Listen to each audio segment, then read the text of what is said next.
And like, that kid's got some problems. He ain't right. His shoulders are coming out of his ears, and he's got little spindly arms and he looks like E.T. kind of. Damn it. I am a grown-ass man. Hey, everybody, welcome to the MURCA Guns and Freedom Podcast with your host, me, the Yankee Marshal. As always, this is just an open chat. Ask whatever questions you want to ask. Suggest whatever topics you want to suggest. Doesn't have to be gun related, but we kind of revolve around the gun world. So ask whatever you like, though.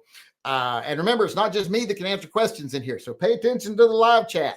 Feel free to chat amongst yourselves, because if I don't know the answer, which there's probably a 50-50 chance of that, whether I'll know it or not, and that's being generous, pay attention to the chat. Someone in there might know it. So ask whatever you want, suggest whatever topic you want. And if you've disagreed with me on something I've had to say, feel free to come in and let me know. Let me know if I was wrong or you just disagree with me philosophically, whatever. We can do a little Spank the Yank episode.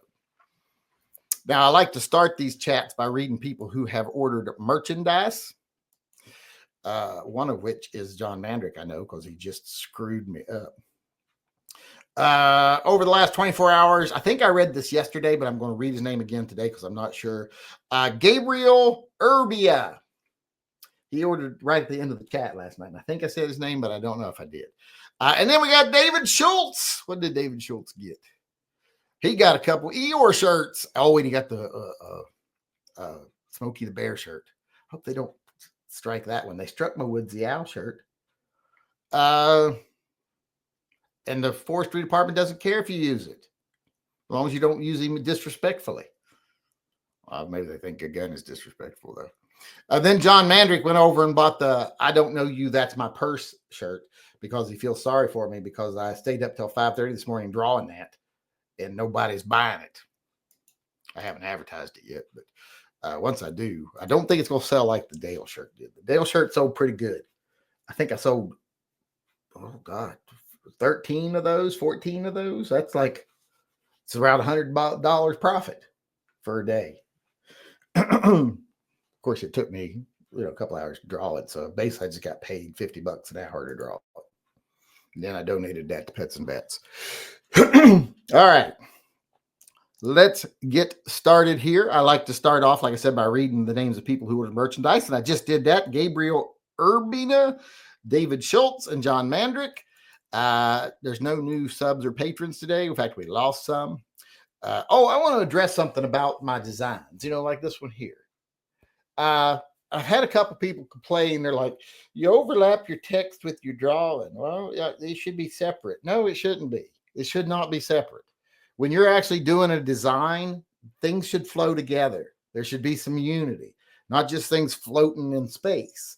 The reason you're so used to seeing that, like if I show like this design I just did. Boom. That one right there that I just did. Now that's I don't know you, that's my purse design with Bloomberg and Bobby Hill. And the artwork overlaps the text. And there's a reason for that. Because it brings everything together, keeps things from floating out in space. When I was in college and design was my major, art teacher, my minor, if you had things floating around in space, they'd be like, why is this just floating in space here? Unless there was a good reason for it. So you should do that. The reason you see not done so often, and the reason 99% of the shirts you see out there just have things floating around on the shirt, it's because it's all fucking clip art. And they can't overlap clip art because the edges and the square that it would overlap everything and it wouldn't lay on each other properly. So they're all just fucking clip art. That's what 99% of the t-shirt companies do is clip art. There's a few that do their own artwork and they're few and far between and their shirts are much better. My shirts are all hand drawn by me so I can put them together the way they should be put together. I'm not limited by I can't overlap these boxes, so that's why my stuff blends together, joins. Like in the sheepdog shirt, how his ears are up in the text, so the text just isn't floating over his head. And sometimes you'll put some text behind and some text in front to show a little depth. Now, sometimes I don't do that. Like on the Dale shirt, I didn't do that. I didn't bring it together because I thought it looked better because I did his design as a circle. So I just ringed the text around it. So you got to have a reason, though, why you choose not to bring things together. But I just want to get that off my chest because that was bothering me. I'm like, people telling me, you need to just separate. No, that's what bad artists do. That's what people are just slapping together clip art bullshit do. I don't do that. And I ain't going to do that. I've done some clip art shirts. I've got a shirt that's just clip art. It's the North American Assault Possum shirt. That's just clip art. And the reason that was there because I just did that like on the spur of a moment. It took me like 5 minutes to make it. And that's why they do it, because it takes like 5 minutes to make it. I draw mine. Like I was up till 5:30 this morning drawing the Bobby design, which I can take down now. Remove from studio. There we go. All right. Now that I've said that, we can get to the chats. I got a couple things coming in over here. Let me. Pigar says thoughts on car manufacturers getting rid of V8s and switching to turbos. He said witching turbos. I think he means switching to turbos. I don't mind a good turbo engine. You know, if a car runs good, if it's fast, to me, handling is one of the most important things. Handling. That's why I went from the Challenger to the Mustang, because the Mustang handled better than the Challenger. And then that's why I went to the Camaro from the Mustang, because the Camaro handled better than the Mustang. And that's why I went to the WRX from the Camaro, because even though the Camaro was a much better handling car than the other two, it still wasn't great on these windy mountain roads. I wanted something for a while that I can have fun on the windy mountain roads with. So I got the WRX. So I don't mind a turbo 4-cylinder. The Mini Cooper I had was a turbo 4-cylinder. It was awesome. I like a V8, as you could tell from my past car purchases. But to me, if the horsepower is there, the acceleration is there, you know, as long as it can do, you know, 5 seconds to 60, you know, something in that range, I'm usually okay. Now, 3.5 is better, or 2.9, like our Mach-E can do under optimal conditions on a prep surface. But as long as it's got the take up, as long as it's got the torque, as long as it's got the horsepower needed to actually move at a good clip without straining the engine, I don't want to be doing 90 miles an hour down the interstate in my engine whining. You know, I want it to be, you know, 2,500 RPMs or something at 90 at most. So as long as it can do that, I really don't care how many cylinders it has. Handling is number one to me. And then as long as it's got the horsepower and the torque to make use of that handling, I'm happy. I do like a good V8, but there's a lot of disadvantages to a V8. Big old heavy V8 out in the front end of a car doesn't usually make it very conducive to cornering. So you have to do a lot of extra work, which makes the car heavier, which makes it even less fun to drive. I like a nice, nimble, light car sometimes. And a 4-cylinder car with a good turbo can do that. And hell, the 4 cylinders now with turbos, it's like my WRX is putting out more horsepower than, you know, the Mustangs did back in the day. Than the Chevelles. My Chevelle that I had a really nice Chevelle SS. And, you know, I think the thing V8 put out 261 horsepower, something like that. I forget what it was exactly. But so hell, they make more power now than those cars did. So it's not to me about the number of cylinders. It's about the effectiveness of the engine, the handling of the car, and how much fun it is to drive, or comfortable it is to drive if you're taking a lot of people a long trip or something. But yeah, I've had cars in the past where like you're doing 90 on the interstate and you're hitting 4,000 RPM because it's just a wind in the engine. John Heasley said PayPal is letting me use my card for some reason for the pets and the vets. PayPal cut me off the other day. Someone reported me for illicit activity and engaging in restricted sales and stuff like that.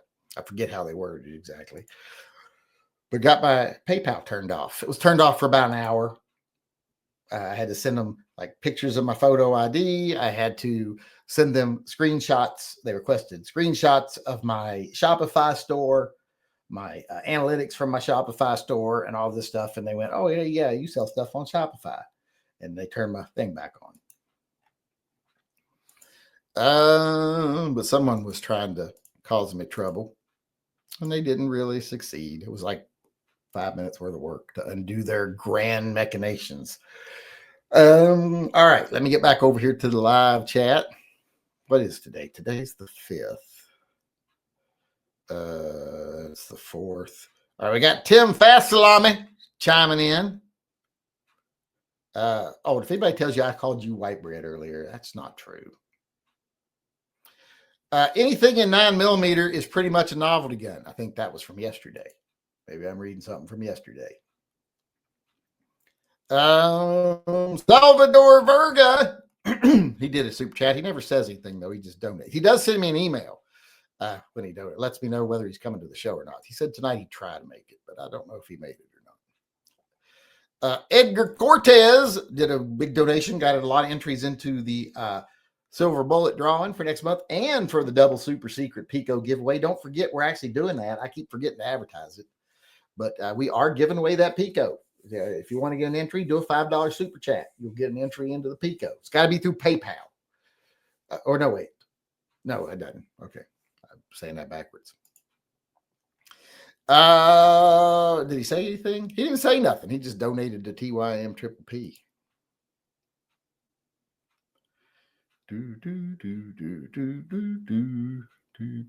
I guess that's why there was enough money in there earlier to push those shirts through. It's because he made that donation. I was wondering why I had enough in there to do that. Because then I sent $102 to Printify to make a couple of shirts that got ordered today, and I was wondering why there was money in there.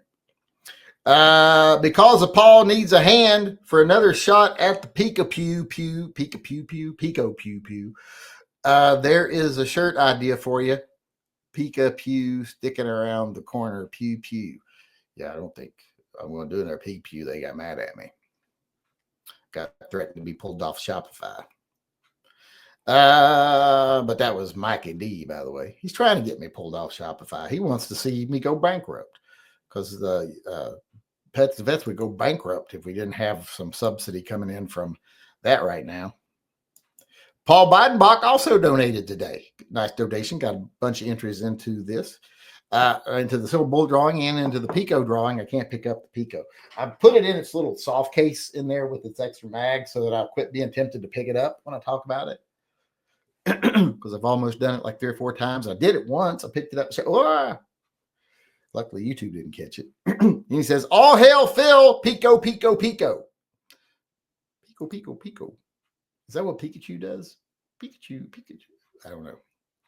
My sons watch that. I remember for a while there, everywhere we went, they were on their phones catching Pokemon. And I'd be like, what are you fucking doing? I got to go over here to the aquarium. Why do you got to go to the aquarium? There's a Pikachu over there or something. I don't know what it is. A Jigama what? A Jigama who? Something. Jigglypoo? I don't know what that one is called. That sounds gross. John Mandrick says, what else do you know about quantum mechanics? Not much. In fact, I don't think anybody knows a whole lot about quantum mechanics. I think they pretend to. I think most of it is, here's some things to think about that are unprovable. And it could be true or not. And here's some stuff to think about that we know happens, but we have no clue why. And we're going to try to speculate why, which is fun. That's how you form a hypothesis. But it makes my head hurt. Philosophy makes my head hurt. I don't really like that kind of stuff. I like hard facts.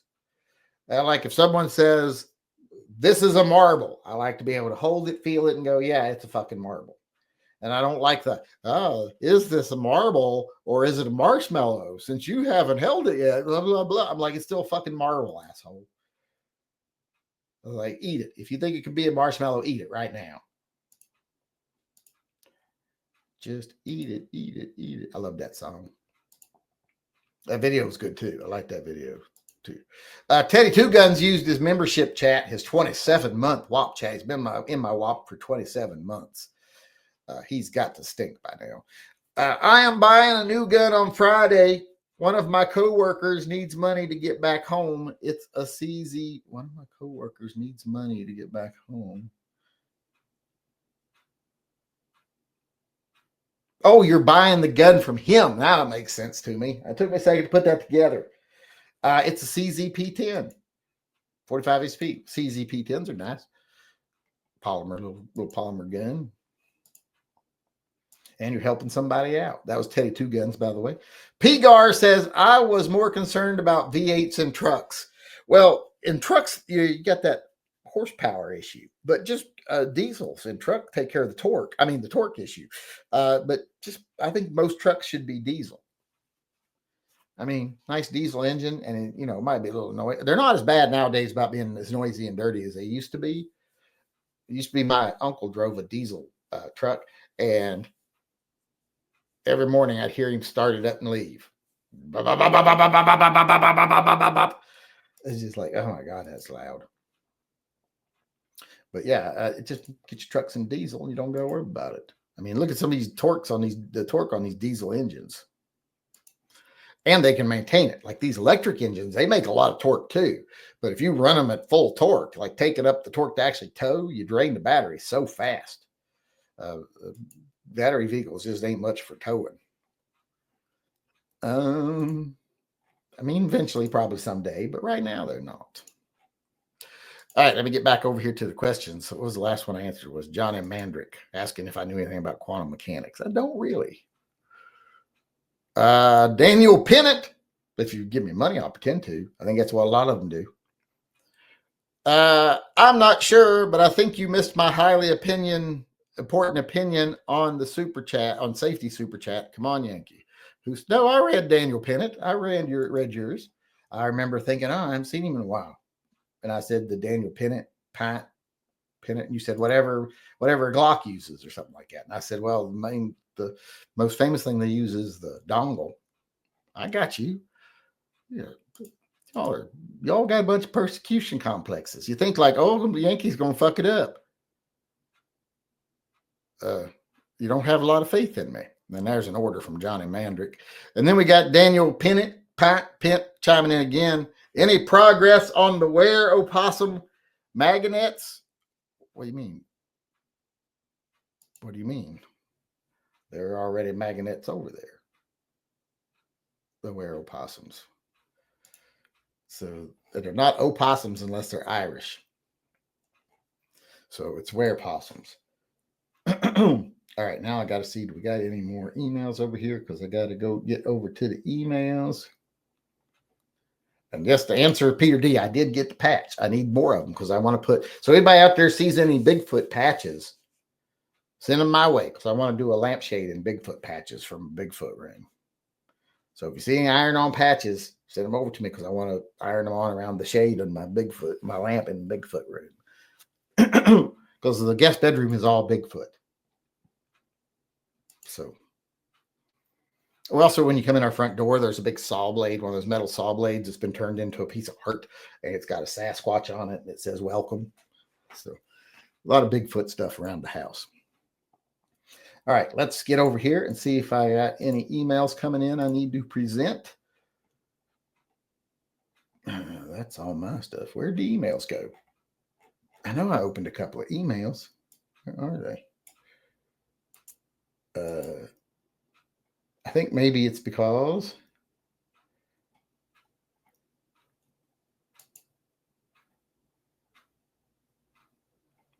I thought I saw an email come in. Maybe I'm imagining things.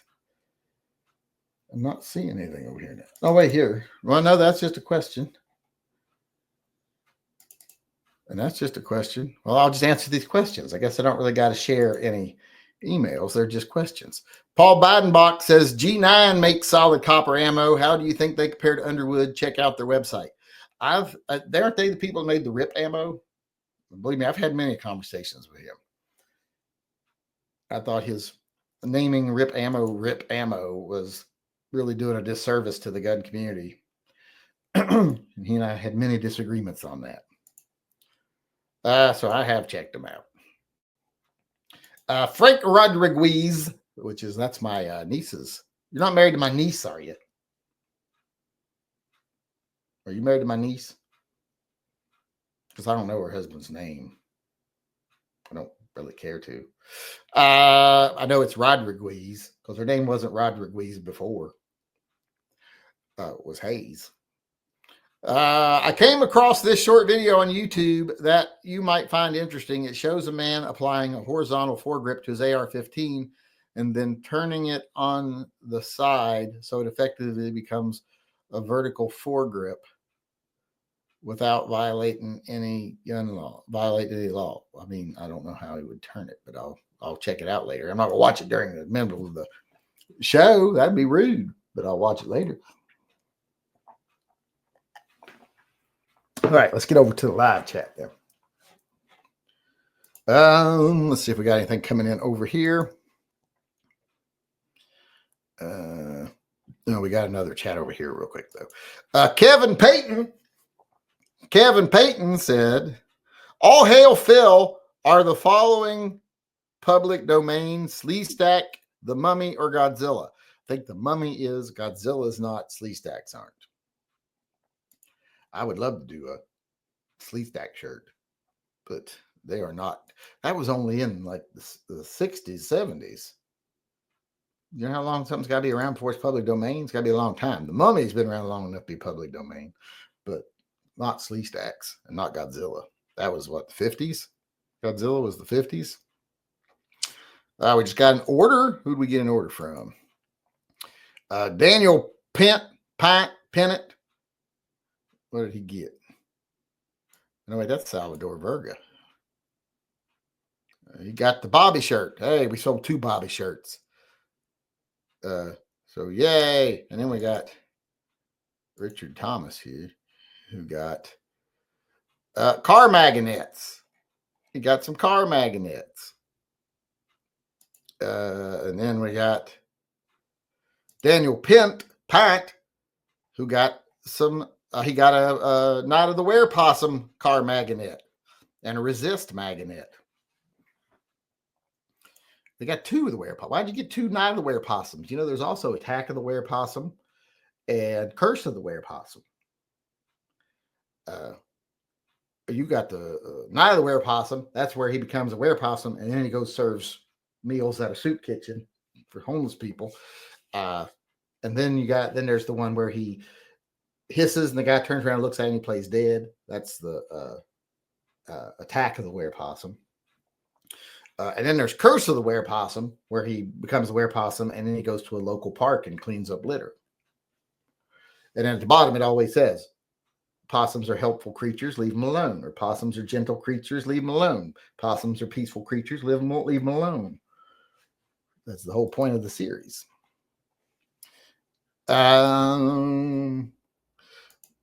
Let's get over here to the regular.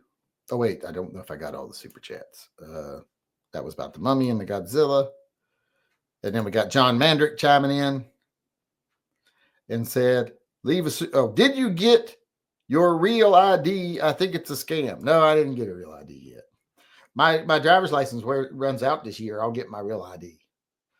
I think you don't have a choice now. Whenever you get your driver's license, it's real ID now. Which is all that is. Real ID is just a driver's license that they've now got a standardized requirement for licenses. So that in all 50 states, if you have a real ID, you've passed the same requirements to get your driver's license. You've proven citizenship. That's basically it. You just proven citizenship. And the reason they had to kind of do that is because a lot of fucking states are just like, hey, just show up and be breathing. We'll give you a driver's license. It'll be good for the economy. It's not good for the economy. And they don't get insurance. They just get a driver's license so that they can get a job and they don't get any fucking insurance. So, so that's all real ID really is. It's just setting a nationwide standard for a driver's license, because so many states or a few states have been like, if you got a pulse, we'll give you a license. And that is not good. That way, because it just kind of dilutes the value of a driver's license, doesn't prove anything. So that's what that is.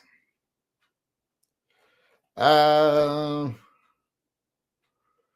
trying to picture how a vertical foregrip becomes horizontal when you, or horizontal foregrip becomes vertical when you turn it on its side. It would just be pointing the other way. I don't know how that would work. I guess I'll have to watch the video.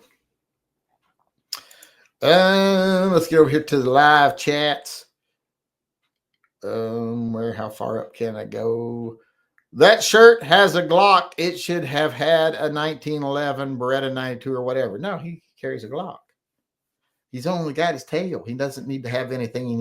He doesn't need manual safeties or anything like that. He's not going to have time to take them off. He's got to use his tail for everything. He just wants something point and shoot.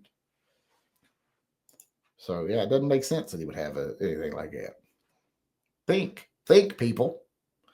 My van does 70 miles an hour during 2,000 RPM as well. It should. A mule skinner is someone who drives mules, not someone who skins them. Well, I don't know why you'd want to skin a mule. Drive one, I can see why you want to do that. But Amsterdam now has outdoor eco-friendly urinals where the entire public can watch men take a piss. There are no stalls, just urinals. I don't know if that's real news or not. Because what would be eco-friendly about pissing in the street? In fact, it's not a good thing. Everybody did it in France for years. It's not a good thing. That's what their public urinals basically were. A little 3-walled thing in a tube that led out into the gutter. And it fucking stunk. Bad thing now is they are using RPM to gain horsepower. Shorter engine life. That doesn't always mean that, no. There are some small engines that can revolve at a much faster rate, produce more horsepower, and last longer than the V8s. So, no, that's just not factually true on every engine. Now, is it true as a general statement? Yes, but not on every engine. Porsche makes smaller, high-revving engines that last 300,000-400,000 miles. So, it's not always true. And plus, anytime you build an engine, it depends on what you build it out of, how long it's going to last, and how you engineer it. You can make it last longer if you want to build it stronger, but you also have to figure out, manufacturers have to say, okay, we can build it to where it'll last 500,000 miles, but it's going to add $20,000 to the cost of the car. Or we can build it to where they'll last an average of 80,000 to 150,000 miles, and it'll only add $5,000 to the car, and we'll still actually sell them. And most people don't drive their cars 80,000 miles. So no one will even notice. Like 1 out of 1,000 people will even notice. So unfortunately, they do that math. Is a 458 SOCOM enough to defend against zombies? Wouldn't be my choice against zombies, because that's not going to be what you need. Against zombies, I'm going to get something with, higher capacity, good hard barrier penetration, but not a large bullet. Not like a 5.7 is perfect for zombies. It makes a great zombie gun. Have you had any problems with rear sight on your carry python? Nope. Of course, I always maintain my guns, make sure I don't assume that screws always stay tight and things like that. I always maintain everything after I shoot them. But no, I haven't had any problems with it that I've seen. It's possible that the guy in the video found a loophole to the foregrip by turning the rifle. See, I don't really understand how turning it, because I've had vertical grips. I've got one on something somewhere. Turning it sideways doesn't change how it would work. So I don't know what I'd have to see what they're fucking talking about. In the video, they are putting in an AR pistol with a quad rail design. Instead of putting the grip on the underside, they put on the side, but still just a vertical grip, just a horizontal grip, just a little angle grip. You might be able to hook a finger on the flat side of it, but I don't see how it makes it a vertical grip.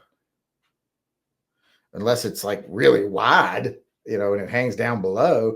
Well, then, yeah, that probably would not be a loophole. That would probably still be a vertical grip, because it's not just, doesn't just say, this style of grip. It says a vertical grip. So if it's something you can grip that's vertical, yeah, you're probably going to get in trouble for it. So if you just like took one and said, well, if you mount it where it goes, it's just like a disc or just like a pole that goes out to the sides, but then you put it on the side and it's still just a pole, but it sticks down. Well, no, that's a vertical grip. Vertical grips don't say anything about where exactly it has to mount to the forehand. So you're probably going to get it for that. I wouldn't be doing it on video. Let's just say that. I don't care if you do it, period. I don't care if you put vertical grips on stuff, but don't do it on video unless you're trying to get attention and trying to get charged so you can fight the law. Thomas Smitty. Finally got to see you live for the first time. Well, was it everything you hoped it'd be? I like to make people happy. All right, we're out of time. I just realized. So that's going to be our last. That was our last comment, I think, anyway. So I want to say thanks to everybody for coming. Thanks to everybody who participates in the chat, keeps things rolling, so I don't have to think. I can just talk. You all come up with the ideas. Thanks for everybody who participates and helps support the Pets and Vets programs, who buys merchandise like my Gadsden flag. Tread on me again, I dare you. My Gadsy the Gadsden snake one, or my new one, the Bobby Hill design. I don't know you, that's my purse. Rounding out the trilogy of King of the Hill bootlegs. So go get it while it's available. Otherwise, I'll see you all again tomorrow. Thanks for everything you do. I appreciate it. Wait, it's a vertical grip sticking straight out the side so you can grip it like the old Sten guns. Well, that would be a horizontal grip if it's sticking straight out the side.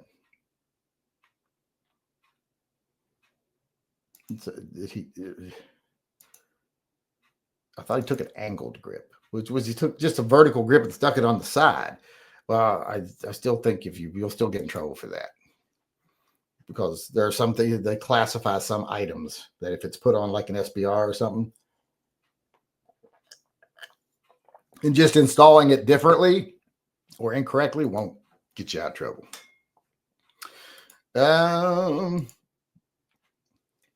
But I mean, I'd like those old grips like that, the ones that stick out the side. But I don't think the ATF's going to give you a pass just because you went from this to this. And I definitely wouldn't be putting it online. And they've probably got, if I had to bet, if someone's putting that online for attention, they probably have that gun SBR'd. And so what they're doing is not illegal, but they're pretending like this is now legal, because I'd be willing to bet, because they do shit like that all the time. I know one gun group in particular, they will SBR things and then they'll do things like, yeah, look what I'm getting away with. No, you SBR'd it. You paid for the stamp. So, all right, everybody, like I said, thanks for coming. I appreciate it. I will see you all again tomorrow. Until then, remember, always carry and stay safe till I see you again.